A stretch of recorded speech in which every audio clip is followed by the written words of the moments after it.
Joining us, the head coach of the Cavalier Lacrosse team, Meghan Dennehy. Coach, it's been a long and strange 2020. Thank goodness 2021 is finally here.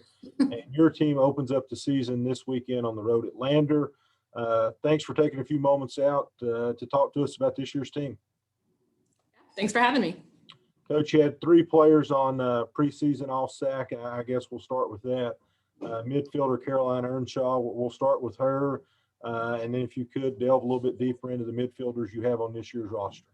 Sure. Yes, so Caroline is representing first team for us. We're really excited. She has stepped it up huge, I think, in this last year for us. And so we're really excited to have her on the field. She's going to be our draw taker primarily every game at this point. We'll make adjustments if needed, but our midfield's strong. We have 6 players in the midfield, all very strong, fighting for those 3 starting spots, but all of them will be getting time in the rotation.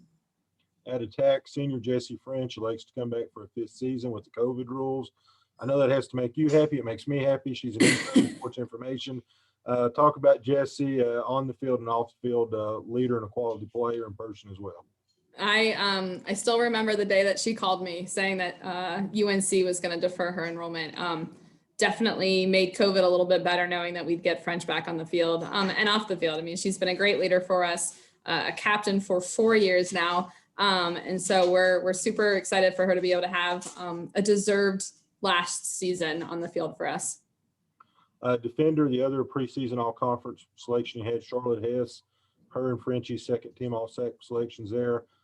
Talk about Charlotte and your defense. Yeah, so I mean, our defense is really strong actually, with having Abby back so she'll be in the starting lineup for us as a 5th-year returner, similar to French. And so we're really, I feel like as coaches in a interesting spot trying to pick our starting 4. We have a lot of depth. We have a lot of depth all over the field, which is awesome. I mean, it's a good problem to have, but we're definitely going down to the wire on who's going to earn those last spots. And they have pregame tomorrow, and we'll decide. Goalkeeping, talk about that situation that you have in goal. Yep. So we have Jordan back. She's a sophomore for us. And then we added Olivia Toomer, who's a freshman. And the 2 of them are awesome. Like their chemistry together, they challenge each other in practice and lift each other up and are super supportive of one another. So it's a really unique situation since one is probably going to play over the other one more. But the 2 of them just have each other's back. So I do feel that if we need to call on the other one, we have no worries, no reservations that she can't get the job done as well. It's your 2nd year in the South Atlantic Conference. I really like to call it year 1.5.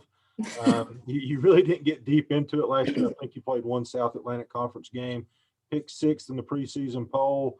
Let the listeners out there know a little bit about the South Atlantic Conference and the quality of play here compared to the Mountain East and what you expect from the league this year.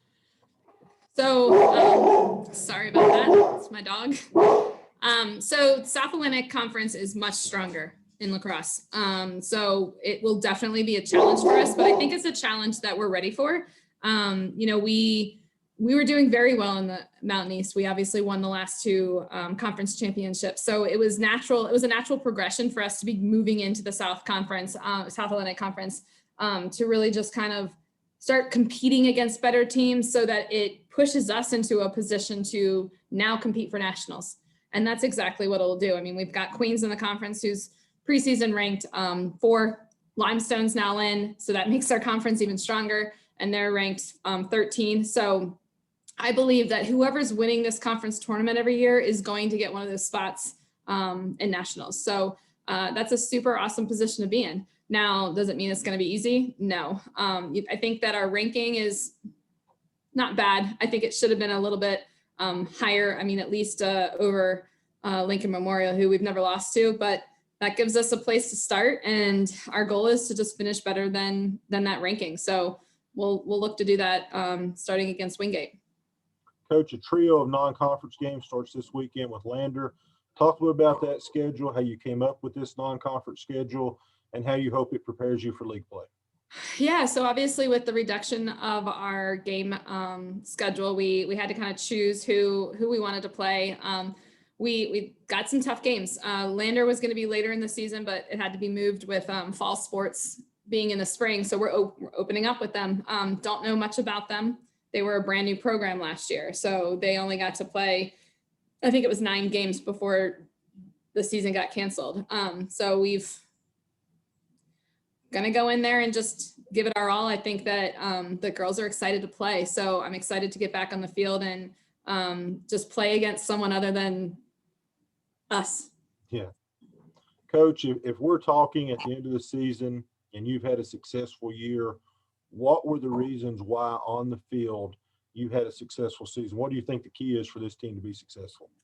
The key is to trust the process. You know, there's going to be probably a lot of adversity that we go through this season, disruptions in our season due to COVID potentially. And so just trust the process, go with the flow, trust each other. I think we need to have strong EQ, something that our team talks every day about, and be able to just go out there and play, leave it on the field. So those are the keys to having a successful season for us.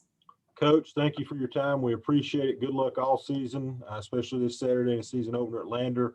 Hope to see a lot of wins this season. And fans, if you can't make it out to Smith Stadium, still evaluating attendance policies there. You can watch all the home games live on uvawisecavs.com. Thanks, Coach. Thanks.